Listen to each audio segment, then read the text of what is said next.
और आपने भी ये नहीं कहा कि बड़ा गांव में आप क्यों नहीं घुस सकते, आपने भी नहीं रोका।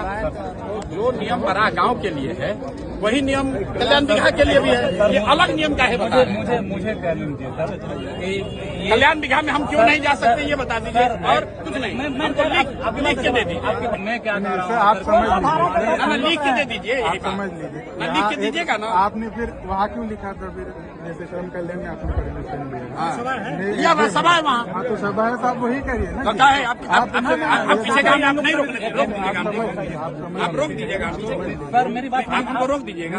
आप भी एसडीएम है, तो आप यहाँ हमको गांव में हमको आने के लिए आपसे परमिशन लेना पड़ेगा। आपने कहा आप ऐसे पॉलिटिकल नहीं पार्टी लेके आए नहीं, ना आप एसडीएम हो तो आप परमिशन तो लॉ एंड ऑर्डर होगा तो आप कौन जिम्मेदार है?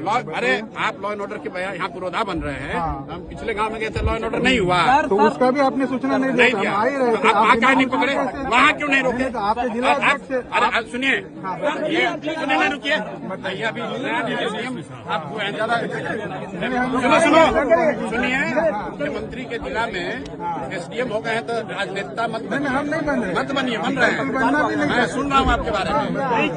आप किस अधिकार के तहत हमको किसी गांव में जाने के लिए रोकना है वो लिख के दे दीजिए, लिख के दीजिए, लिख के आपका परमिशन लिख के दीजिए।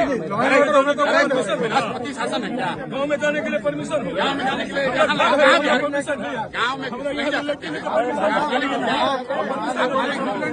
आप मालिक हो, दिखाइए कंप्लेन। अरे भाई पूछ लीजिए। नहीं दिखाइए कंप्लेन, दिखाओ कंप्लेन,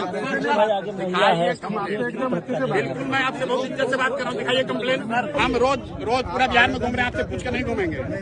अरे आप अभी आपको इतना नहीं पावर सरकार ने संविधान ने दिया क्या? नहीं, बेकार दिमाग मत करो, आप रोक लीजिएगा, आप रोक लीजिएगा। सही बात आप हमको समझाओगे, सीएम साहब से बात करो।